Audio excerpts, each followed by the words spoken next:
The United Kingdom's Ministry of Defense's latest intelligence update on Ukraine, July 15, 2023. Russia's dismissal of 58th Combined Arms Army Commander Major General Ivan Popov highlights growing dissent within the Russian military leadership over the floundering invasion of Ukraine. In a leaked video intended for his troops, Popov delivered a scathing rebuke of the Russian Ministry of Defense leadership, accusing them of viciously beheading the army at the most difficult and intense moment.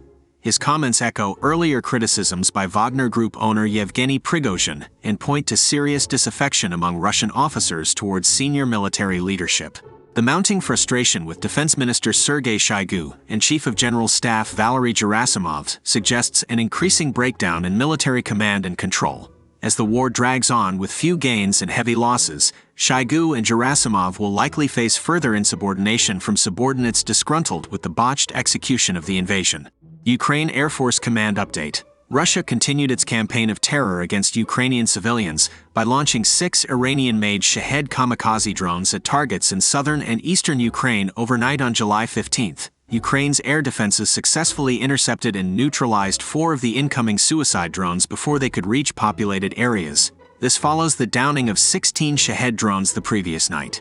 In total, over the past 24 hours, Ukraine's skilled air defense units have shot down 3 Russian Orlan and Zala reconnaissance uncrewed aerial vehicles, 3 Lancet attack drones, and 4 Shahed loitering munitions. Russia's reliance on Iranian-provided kamikaze drones highlights the deficiencies in its own drone arsenal and industrial capacity. However, Ukraine's air defenders continue to demonstrate their proficiency in neutralizing these crude but deadly weapons before they can inflict damage on critical infrastructure and civilian targets. The Institute for the Study of War Russian Offensive Campaign Assessment. The dismissal of Major General Vladimir Severodstov as commander of Russia's 106th Airborne Division highlights increasing turmoil within the Russian military leadership. Severodstov was reportedly fired on July 15, though the exact reasons remain unclear. Sources speculate it may be due to his reputation for speaking up about the poor treatment of his soldiers. The 106th has been engaged in brutal fighting around Bakhmut since January, with elements supporting defensive operations against recent Ukrainian counteroffensives in the area. Back in April, relatives of mobilized personnel in the division's 137th Guards Airborne Regiment already appealed to Russian leaders about lack of supplies and harsh conditions. Severodstov may have echoed these complaints up the chain of command, prompting his removal. His firing follows a pattern of Russian commanders being sacked for vocalizing dissent over the flailing invasion of Ukraine. Growing dissatisfaction among officers like Severodstov underscores defects in Russia's military leadership and command structure as its campaign continues to falter. The Institute for the Study of War Key Takeaways Today. Major General Severodstev's dismissal reflects an intensifying purge of Russian commanders critical of the flailing Ukraine invasion. This accelerating corrosion of the chain of command will further undermine Russia's military effectiveness. Punishing those involved in leaking complaints aims to discourage additional dissent, but growing insubordination will likely worsen factionalism within Russia's military and security apparatus. Rival factions appear to be weaponizing Russia's information space and classified data to jockey for power amid the Ukraine quagmire. Polyakov's arrest signals intense infighting, with Kremlin insiders and security services exploiting secrecy and propaganda for political and financial gain as the war flounders. Russia's fracturing leadership and breakdown of military command create opportunities for Ukraine to capitalize on disarray and improve its battlefield position. But factionalism also poses risks of unpredictable escalation. Ukraine maintains measured counteroffensive operations across multiple sectors, achieving marginal territorial gains while limiting casualties. This aligns with Ukraine's adapted strategy to gradually erode Russian forces, as reported by the New York Times and assessed by the Institute for the Study of War.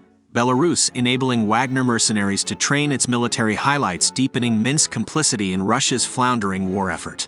Wagner redeployment to Belarus follows major losses, indicating efforts to reinforce weakened Russian military capabilities. Russia relies on brutal integration of occupied areas and Belarusian cooperation to bolster its stalled invasion as Ukraine makes slow but steady progress through its attritional approach. Momentum remains with Ukraine despite limited gains. Religious persecution persists in occupied territories as Russia aggressively integrates Ukrainian Orthodox churches into the Kremlin-controlled Russian Orthodox Church, part of Moscow's coercive socio-cultural integration. Localized Russian offenses yield minor advances near Svatov, but fail to achieve meaningful breakthroughs amid stalemated conditions. Marginal territorial shifts continue around Bakhmut as both sides claim limited gains. However, Russia has been unable to take substantial ground or encircle the city through frontal assaults. Russia continues localized offenses along the Donetsk city Avdiivka line without achieving territorial gains, further indicative of operational stalemate. Ukraine sustains counteroffensive efforts in eastern Zaporizhia Oblast, yielding marginal territory gains. Momentum remains with Ukraine across this axis. Similarly, Ukraine's counteroffensive in western Zaporizhia Oblast sees limited advances and disrupts Russia's efforts to consolidate control. Russia completed its spring conscription cycle, aiming to address force attrition despite low troop morale and growing internal dissent. Russia now seeks to recruit young civilians for administrative roles in occupied Ukraine, evidencing challenges in staffing occupation governance.